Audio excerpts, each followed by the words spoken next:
Hello, how are you doing? I just want to say that I saw a couple of your videos lately. Really cool and really funny. You should watch out for the postman this week. He's got a little surprise for you.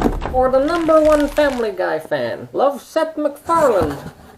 Oh, Lois. I've got a hat that says I am the #1 Family Guy fan. Ladies and gentlemen, as you know, Family Guy is the best show ever invented.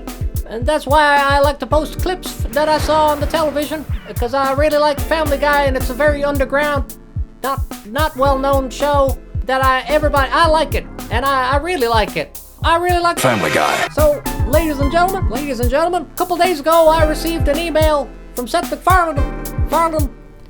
Ladies and gentlemen, I hired a professional voice actor to read it for you. Now.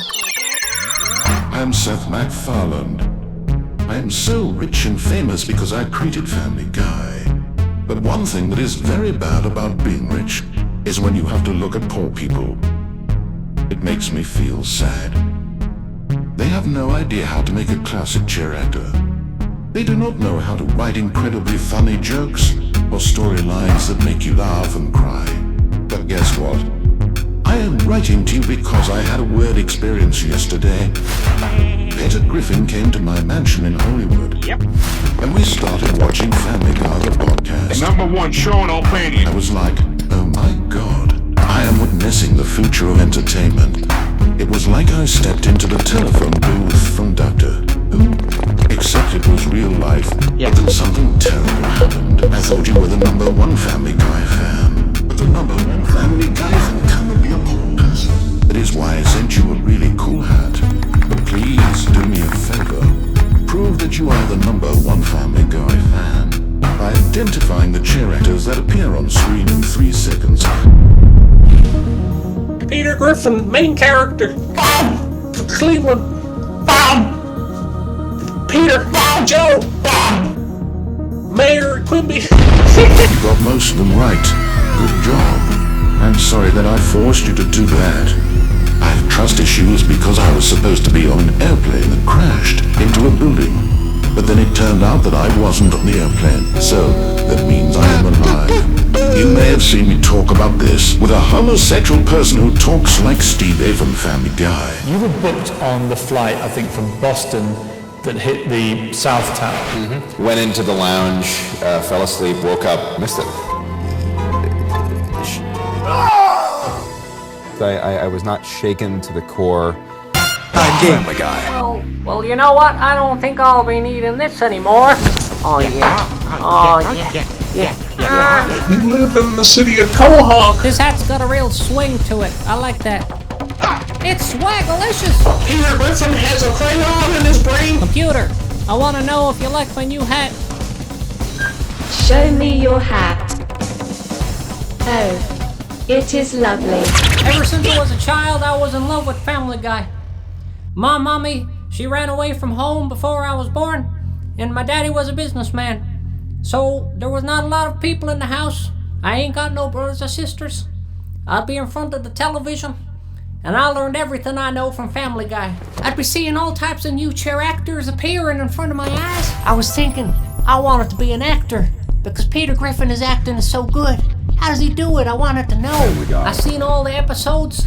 I seen the one where Peter goes over the Grand Canyon on a skateboard. Peter Griffin goes to space. Episode 4G89B. I seen them all. And I'd be looking at interviews with Seth MacFarlane, trying to figure out how somebody can come up with this kind of stuff. How can one man be so talented? I would even take out my pens and paper, and I would be able to draw Seth MacFarlane's face from memory. He's got a big circle face, and circles for eyes, half a circle for a mouth, and he's got wavy hair that goes up into the sky. He's got a big circular body, and he's got arms that are tall as buildings. He got one arm that's shorter than the other, actually, I just remembered. And then he's got circles for legs, and he's got circles for feet. And he's got so many memories up here in the sky. And he's thinking about Family Guy. Yep, I still got it. You got it. Yep. One day I'm gonna go to Hollywood and I'm gonna meet Seth MacFarlane. And all my friends will say, you're crazy. You should stop living. You should stop breathing, they would say. And I'd say, get out of my head. You don't know me. I'm gonna be number one day. Seth MacFarlane's gonna give me a hat. And so I spent the whole summer drawing pictures of Seth MacFarlane. People would buy them on the streets. So ladies and gentlemen, I made my way to Hollywood. And when I got there, I went to Fox Studios and I said, excuse me, I came here all the way from Ireland. I'd like to speak to Seth MacFarlane, please. And the people in Fox Studios were very nice. They said, okay, come right this way. You seem like a fine young man, I remember, he said. And I said, would you like me to draw you a picture of Seth MacFarlane from memory? And the guy said, maybe, not right now. So then we get to Seth MacFarlane's office, and he's sitting there with Peter Griffin. And they're inside a big glass office you could see inside. So the nice gentleman said, knock, knock on the door. And he said, Seth MacFarlane, this young man's come all the way from Ireland to talk to you today. So why don't you talk to him? And Seth MacFarlane said, come inside, young person. Come inside, little gentleman. So we talked for about half an hour, 45 minutes, about singing and dancing and all the things that we like to enjoy. And Peter Griffin was there as well. But I was just so mesmerized by the presence of Seth MacFarlane that I can't even remember what he said. So Seth MacFarlane says, why don't you come to my mansion in Hollywood? I'm having a party tonight. You're most welcome to come if you like. And then he turned around and then he looked at me and I said, oh my God, Seth, are you okay? And he said, what's going on? What's going on? Seth, your hair, it's gone all crazy. No, it's always like that. No, Seth, not like this. This is different. Your hair looks like you're on drugs or something. And he laughed, a little somber laugh inside himself. He said, and he was like, oh yeah, I'm on drugs. And I said, oh my God, Seth, they're not the good old-fashioned values on which we used to rely. And he said, you gotta do drugs. That's what rich people do. You're rich, aren't you? And I was like, oh, Seth, I don't know what to tell you. And then Seth stood still, and his eyes were darting all over the place. And then he looked straight into my soul.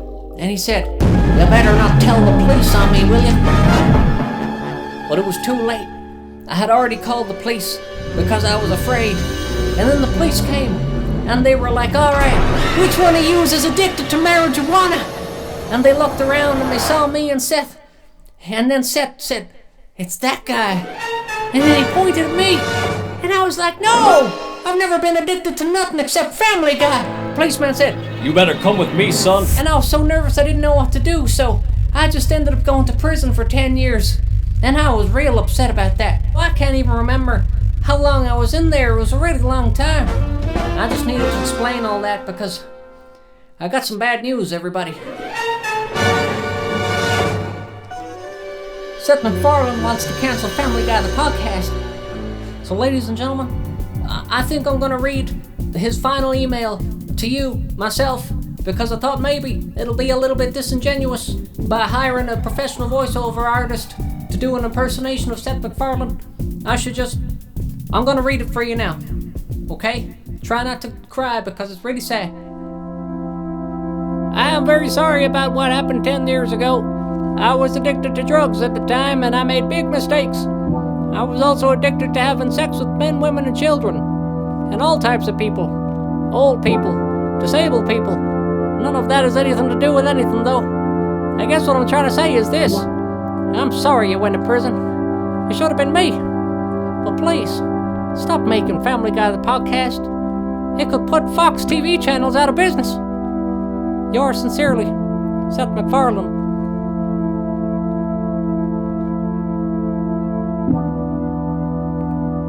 Ladies and gentlemen, the email that I was talking about this whole time was fake. It was not real.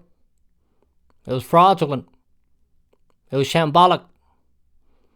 It wasn't worth the paper that it was printed on. Because it did not come from the real Seth MacFarlane. Because as we all know, Seth MacFarlane died on September 11, 2001 in an airplane accident, also known as the airplane building crash of September. And this Seth MacFarlane from the email is a robo-clone invented by the Fox TV channels because they were so embarrassed that the real inventor of Family Guy could have died so easily. So they invented a robo-clone. And he keeps sending me the emails, pretending that he's the real Seth. But I knew Seth, he was a dear friend of mine. But I won't stop making Family Guy the podcast, ever. Till it's done. After 12 episodes. Thank you.